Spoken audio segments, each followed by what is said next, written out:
बेचारी बहू। सरिता की शादी एक अच्छे परिवार में हुई है। उसका पति रोहन उसे बहुत प्यार करता है। घर में उसकी सास शांति और ननद मीनाक्षी भी है, जो सरिता के किसी काम में दखल अंदाजी नहीं करती। लेकिन फिर भी सरिता को ऐसा लगता है कि दुनिया की सबसे ज्यादा बेचारी बहू वही है और सबसे ज्यादा अत्याचार उसी पर हो रहा है। माँ जी, ये लीजिए आपकी चाय। अरे बहू, तूने इतनी ज्यादा चीनी क्यों डाल दी चाय में? हाय हाय माँ जी, मैंने तो उतनी ही मीठी बनाई है जितनी मीठी आपको पसंद है। माँ जी, आपको तो मेरे हाथ की चाय अच्छी ही नहीं लगती। जब देखो कुछ न कुछ कमी निकाल ही देती हो। अरे बहू, तो एक बात के पीछे ही पड़ जाती है। मैंने ऐसा कब कहा कि तू रोज चाय खराब बनाती है? सरिता अपने कमरे में चली जाती है और फोन उठाकर अपनी माँ से बात करती है। हेलो माँ, कैसी हो आप? क्या कर रही हो? मैं तो ठीक हूँ, पर तू बता, तेरा मूड कैसा है? तेरी आवाज से लग रहा है कि कुछ तो हुआ है तेरे ससुराल में। अरे क्या बताऊँ माँ, यहाँ तो हर समय मेरे साथ बहुत बुरा व्यवहार होता है। मैंने अपनी सास के लिए इतनी अच्छी चाय बनाई, लेकिन मेरी सास चाय पीते ही मुझे 4 बातें सुना दी। बेटी, तू इतनी छोटी छोटी बातों पर ध्यान ही क्यों देती हो? तुम्हारी सास ने कुछ बोल भी दिया तो क्या हो गया, वो बड़ी है ना तुझसे। माँ ने इतना समझाया, लेकिन इस बात का सरिता पर कोई असर नहीं हुआ।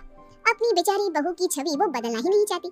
अगली सुबह सब नाश्ते के टेबल पर बैठकर नाश्ता कर रहे थे, तभी सरिता ने अपने पति से कहा, सुनिए जी, मुझे ना आज बाजार से कुछ सामान लेकर आना है। आज आप ऑफिस से आने के बाद मुझे लेकर चलना ना। भाभी, मुझे भी कुछ किताबें खरीदनी है। आप दोनों जा ही रहे हो तो मेरी किताबें भी ले आना। लो, अभी तो बात ही की है बाजार जाने की, तो एक फरमाइश आ गई।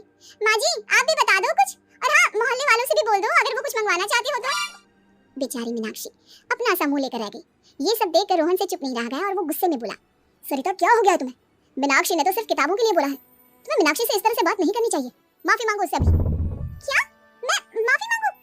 दिन भर आपके घर के काम करूं मैं, आपके और आपके घर वालों की बातें सुनूं मैं, और अब माफी भी मैं मांगू? ऐसा कभी नहीं हो सकता। ये बोलकर सरिता वहां से चली जाती है। एक दिन उनकी पड़ोसन घर आती है। अरे सरिता, क्या कर रही है? और क्या करूंगी भाभी जी, बस घर का काम ही कर रही हूँ। आप बताओ कैसे आना हुआ? अरे मैं तो तुम्हारा हालचाल पूछने आई थी, लेकिन तुम तो बिजी लग रही हो। कोई बात नहीं, मैं बाद में आ जाऊंगी। और क्या करूं भाभी जी, जब से शादी होकर आई हूँ ना, बस काम ही कर रही हूँ। और इस घर में ना कोई मेरी कदर नहीं करता। पति है जो बस घर से ऑफिस, ऑफिस से घर। ननद को तो कॉलेज से फुर्सत नहीं। बची सास तो उनका सारा समय मेरी गलतियां निकालने में लग जाता है। अरे ये क्या कह रही हो सरिता?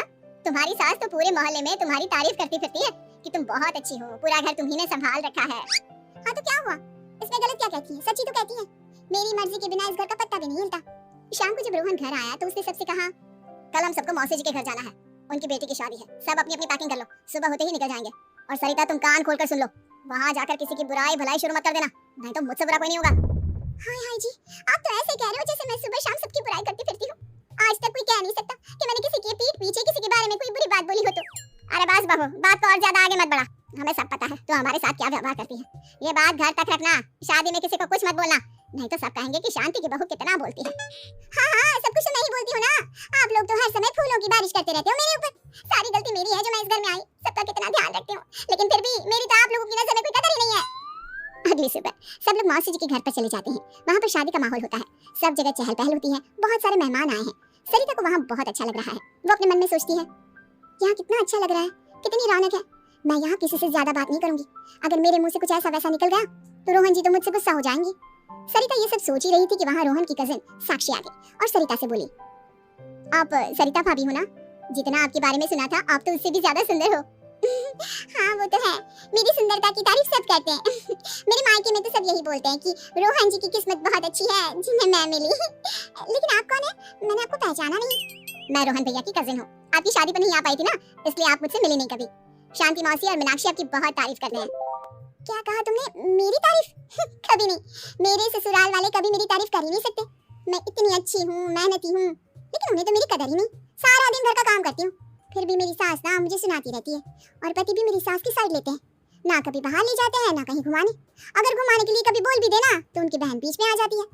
मैं कैसे रह रही हूँ उस घर में, ये मैं ही जानती हूँ। सरिता की ये बातें सुनकर साक्षी को बड़ी हैरानी हुई। अब वो हर किसी के सामने अपनी बढ़ाई और ससुराल वालों की बुराई करने लगी। रोहन और शांति को सरिता पर बहुत गुस्सा आया, लेकिन वो चुप रही। अगले दिन जब वो अपने घर पर आए, सरिता तुमने क्यों सबके सामने मेरी इज्जत का तमाशा बनाया? तुमसे बोला था ना कि चुप रहना। अजी ऐसा भी क्या कह दिया मैंने जो इतना भड़क रहे हो?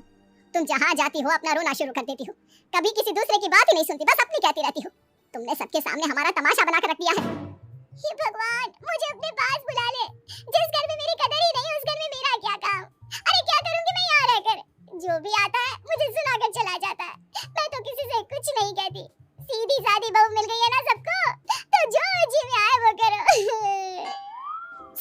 अपने आगे किसी को कुछ बोलने ही नहीं दिया।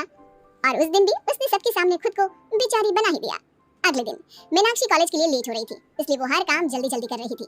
अपना नाश्ता लेने किचन में गई और पतीले में रखे गर्म दूध को गिलास में डालने लगी। दूध का पतीला उसके हाथ से छूट गया और गरम गरम दूध उसके हाथ पर गिर गया। ओए माँ, हाय मेरा हाथ, माँ मेरा हाथ जल गया। मीनाक्षी की आवाज सुनकर सरिता दौड़ती हुई आई। ये क्या किया तुमने? तुम्हें नाश्ता चाहिए था तो मुझसे बोल देती, मैं क्या मना करती थी? अब पता नहीं कितने दिन की मुसीबत पाली तुमने। सरिता मीनाक्षी को उसके कमरे में ले गई और उसका बहुत ख्याल रखा। उसका इस तरह से ख्याल रखना शांति और रोहन को थोड़ा अजीब लगा। माँ, सरिता के दिमाग का भी कुछ पता नहीं। कल शादी में सबको इतना कुछ बोल कर आई है हमारे बारे में, और अब मीनाक्षी की कितनी अच्छी देखभाल कर रही है। ये ऐसा क्यों करती है? बेटा, तेरी बीवी की ना आदत हो गई है सबके सामने खुद को बेचारी दिखाने की, और आदत इतनी जल्दी नहीं बदलती। जब ये बोलना शुरू करती है तो रुकने का नाम ही नहीं लेती, इसलिए इसे पता ही नहीं चलता कि ये किसके सामने क्या बोली जा रही है। लेकिन दिल की बहुत अच्छी है। हमें भी अपना